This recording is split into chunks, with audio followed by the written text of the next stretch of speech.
Baby girl, you are so pretty, pretty, pretty, pretty. Baby girl, you are so pretty, pretty, pretty, pretty. Females made you just to trick me, trick me, trick me, trick me. 'Cause baby girl, you are so easy, baby. The only reason that I can do tonight is 'cause I know you were invited. The only reason that this dress is skin tight is 'cause I thought that you would like it. I'm only gone for the secret outside. Because I want you to lie that the only reason I can do tonight is because I really like you. And I can know how I did. What do remember your mind then? The laces that goes over your digest. Why just tell me that you feel like I do? Hi, this is Jessica Javens Talk. Welcome to Season 1, a podcast that helps you transform your life inside out. And I am here today to talk to somebody that I recently knew about that touched my heart. He's a writer and a speaker. Welcome, Paul Young, to my podcast. Obrigado. Good to be with you. I didn't know it was season 1, so congratulations on that. Thank you. Yeah. So, Thank you so much. People know me mostly because of the Shack, Acabana. And it actually was huge in Brazil, by the way. And been there a couple times, loved it. Of course, I love other cultures anyway. I didn't intend to be a published author. I wrote the story as a Christmas present for my kids. And the youngest was like 13. We have 6 children. That's why we have 17 living grandchildren so far. I see. And, yeah. So got it done for Christmas, went and made 15 copies at Office Depot on their little photocopy machine, put a little plastic cover on it and a little spiral thing. And because I got a price break at 15. I wanted 8, but it was the same price. So I made 15, gave it to the kids for Christmas. It's like, thanks, Dad, a book. Okay. And then, but those 15 copies did everything I ever wanted that book to do. I went back to work and never crossed my mind to try to publish it or wasn't on my bucket list. But the extra copies I gave to my friends and they started giving it away. And that's what was the slow start of something that became pretty amazing, actually, pretty monumental. Nobody saw coming, and it just had this massive impact in the world, and it continues to roll its way through it. I feel like a spectator, really, up in the cheap seats, So it's rather an amazing adventure to have been on. Yep. I am actually shocked that it was just last night that I watched the movie for the first time. And I was like, it touched me in so many ways. It's hard to describe.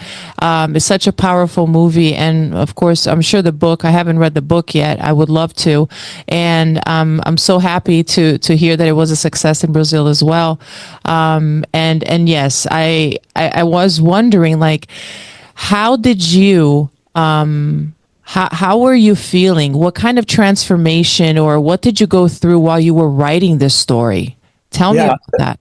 The transformation was really before I wrote it. I don't think I could have written it without 11 years of kind of dismantling my whole world. And, I grew up overseas. I grew up in boarding school.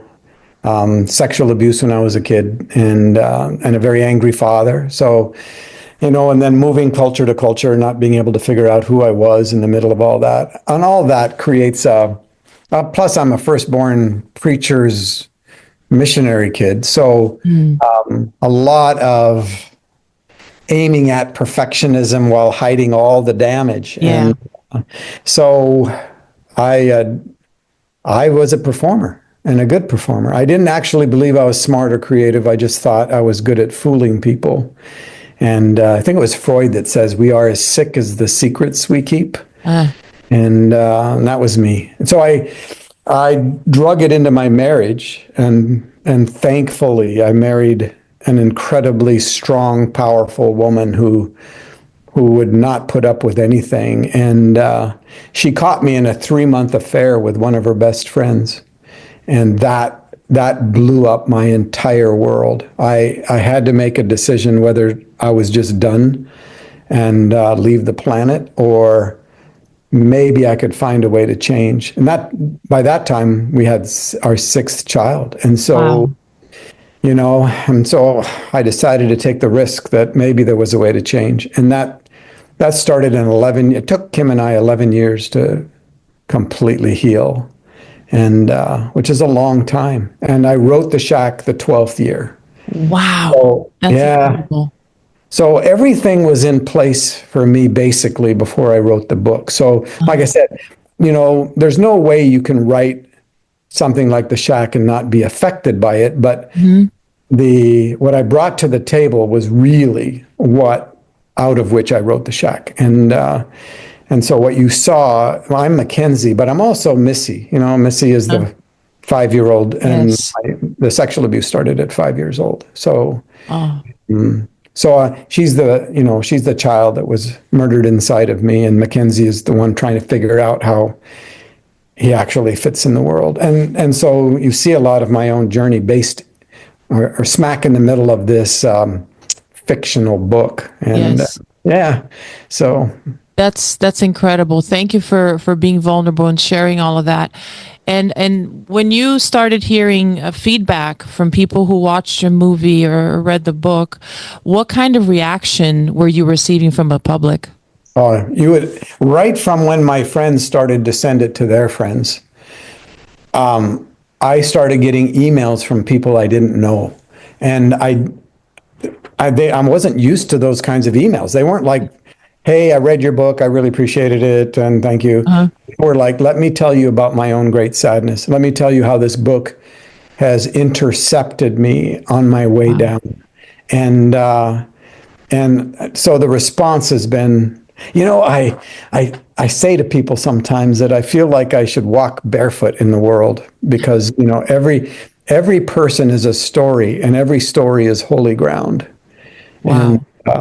And so it's just, that's the biggest thing the book gave me and our family and our friendships, was the invitation to walk on the holy ground of people's stories.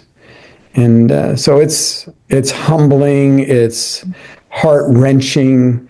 I've been introduced to some stories that they would just break me if I started talking about them. Wow. Because the human condition, we are so fear-based and self-centered and terrified, so many of us, and we don't know how to live except from the motivation of fear or shame. Yeah. And to have a light cast out from something that I participated in, the writing of a story like The Shack. It's overwhelmingly, beautifully invitational and wrenching in Yes. terms of the sadness side of it. Yes. Wow. It is. And let me ask you this, Paul. Maybe this will become something else, but if you could or would add one more chapter to that book or that story, what would that be? Well, they did a Christmas edition of The Shack at one point after the movie came out, and I did write an extra chapter, but it wasn't an addition to that, to really the book. It was just a story of one of the incredible stories that have come out of the book. What I've done, I've just sent the manuscript for the sequel for The Shack to the publisher. So I didn't just add a chapter, I added a whole nother novel. And so that should be really interesting. And it takes the story on. It's like, okay, you've had this great experience with God. Now what? Now how do you actually translate it into your relationships? And, it's much more relational. The Shack was sort of, a story inside theology in a way, and the sequel is more theology inside a story. The story is the centerpiece in the sequel, and I really love it. So again, what would I add as a chapter? A whole nother book, I guess. Yes, yes. Well, I'm sure. I'm sure. And I heard also that you are, of course, you're involved in so many different projects that are sound amazing. When we had our conversation, can you tell me a little bit, maybe about one of those projects and how? What brought you to that? And is it related in any way with where you're coming from that experience and that story of the shack? Oh man, the one that comes to mind that we've talked about a little bit, and that is because of the book, I have been involved with a number of different prison situations. But I had a friend, David, and he asked me one day. He said, "There's a guy on death row in Tennessee, and he is so impacted by your book. It absolutely changed his world." He said, if I get you a copy, would you sign it so I can take it in for him? And I said, no. I said, you get me in, I'll go with you. And that was almost something like 7 years ago. And I started just building a relationship with about a dozen guys on death row. And they become so dear to me. I mean, when my father passed 2 years ago, and I got home, nobody sends cards. It's all email or, messages or Sure. things like that, phone calls, whatever. And, but I had a card waiting for me in the mailbox, and 12 of the guys had signed in the card different things to encourage me in the wake of my father's death. Wow. So these guys have become friends. They're not a quote unquote ministry at all. I don't actually like the word, but it just to me smacks of superiority and separation. But they are truly friends. I talk to them regularly. If I'm in Tennessee, I always stay over long enough so that I can go hang out with them on death row. And they're amazing human beings. I brought in a few of my friends, and they walk away shaking their heads. For one thing, if they'd have grown up with the kind of situations they have, then who knows where any of us would be. Right. But some of them, while I've been there, have been proven to be innocent. And they've said they were innocent. Some of the guys, they are very clear about the fact that they are guilty for what they've done and why they're there. But like my friend Terry that I took the book to initially, he's been on death row for 43 years. 43 years? Oh my goodness gracious. Yeah. KB has been on death row for 33 and a half. Akil, 33 years. And so this is the world they know. So one of the guys that I know, Andre, the Beast, is talking to me about is Kevin Burns, KB, who everybody that knows the story knows he's innocent. Everybody but he was young. He got in a situation on his birthday. He was supposed to be taken by his buddies to go to a record music studio, because that's what he loved to do. And they stopped. His friends stopped because one of the guys had a beef with another guy in another car. He was not involved at all. Two guys were shot and killed, and one injured, one fleeing, and the other one lived and was an eyewitness. Nobody ever ID'd him. Nobody ever. There was no forensic evidence. They found the gun in one of the other guys' house. All the forensic evidence was against them.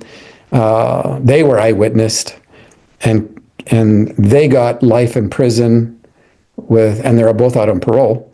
And KB got the death penalty. That is crazy. It's totally crazy. It's totally wrong. And he had very poor legal representation, and there were deals made without him knowing between the prosecuting attorney and his defense attorney. No witnesses were ever called. Nothing, and he got the death penalty. So we are working hard to find a way for maybe the governor to intervene with pardon or clemency. But, KB, Kevin Burns, and Kevin Riggs have written a book now that just came out, and it's called Today, the Best Day of My Life, which is KB's motto every day when he wakes up. He says, today's the best day of my life. Wow. He's become an ordained pastor of the Church of Life on death row. We think he's the only ordained pastor of a death row church in the United States. And if you met him, all it would take is one look in his eyes, and you would know. What a way to make the best situation out of the worst. And he does it. I mean, every morning he goes around to cells. He helps people write letters. He prays for them. He they care for each other. And at death row, they built what's called the reconciliation table. It sits about 12 people. And, has the symbol, African symbol for reconciliation in the middle. But the agreement on death row is, like, if you and I have a problem with each other, we will meet at the reconciliation table and we won't leave it until our problem is resolved. And if you and I can't do it, we'll bring in a third party, one of the other guys, to help us work it out. Beautiful. I know.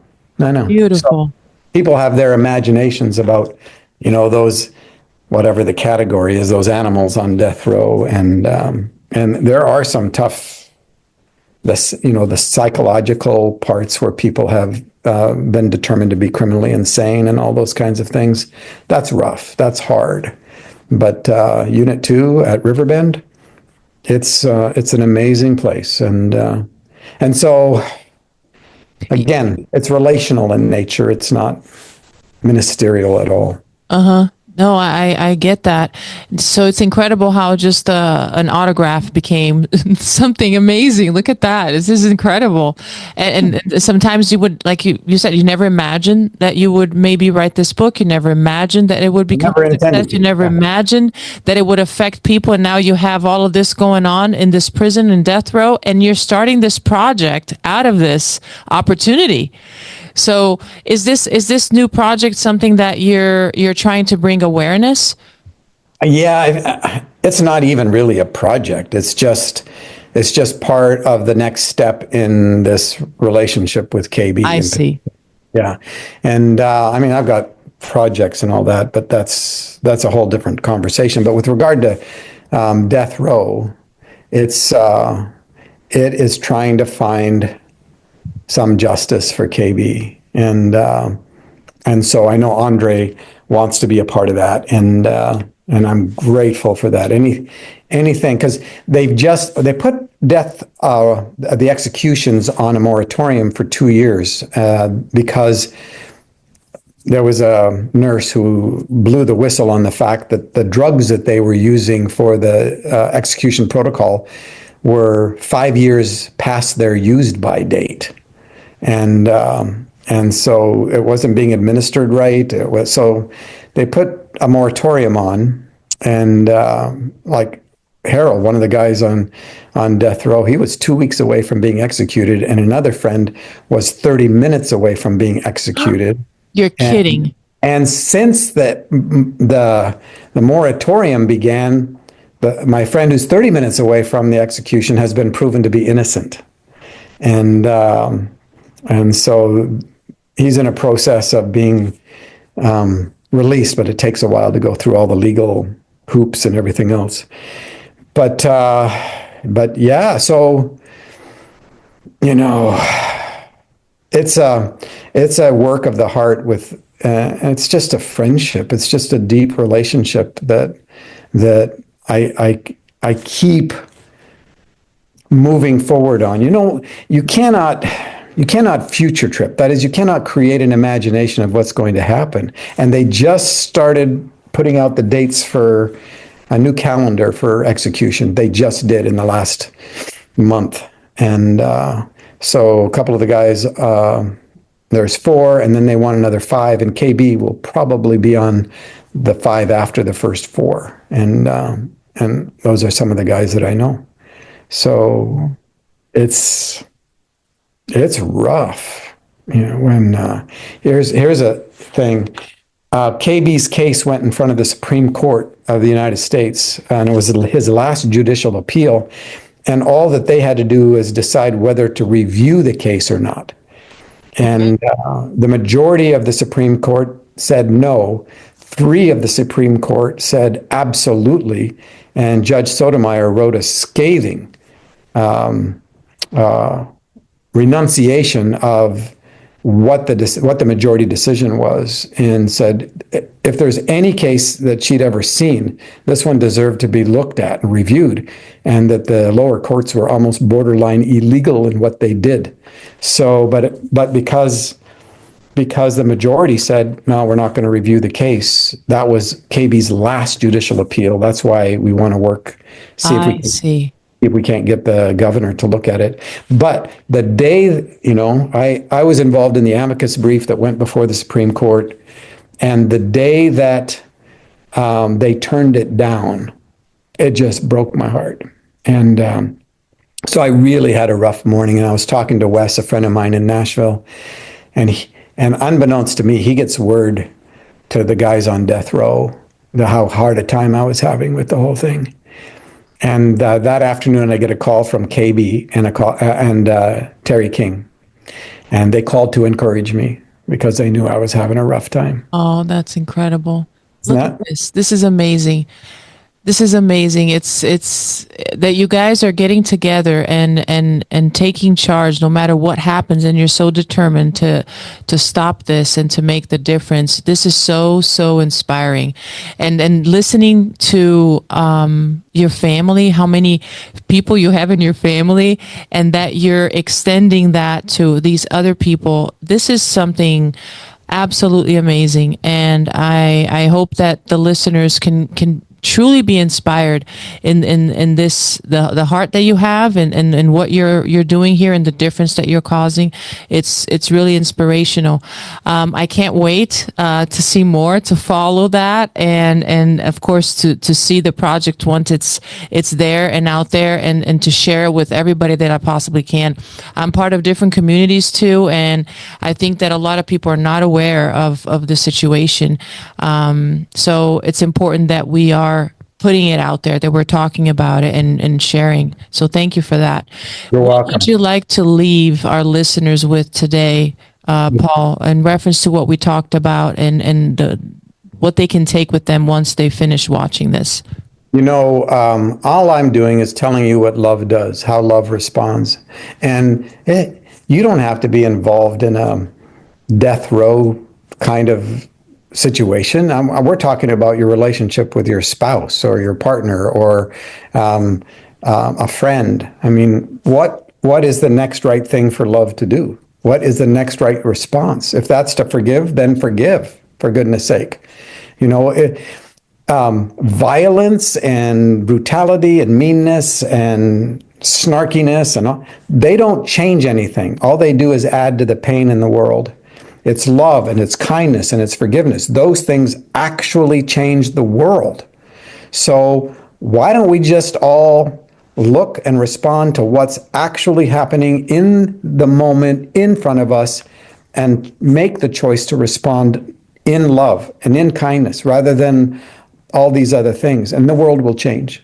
It's just that we all feel so lost in our own stuff and our fears. And absolutely.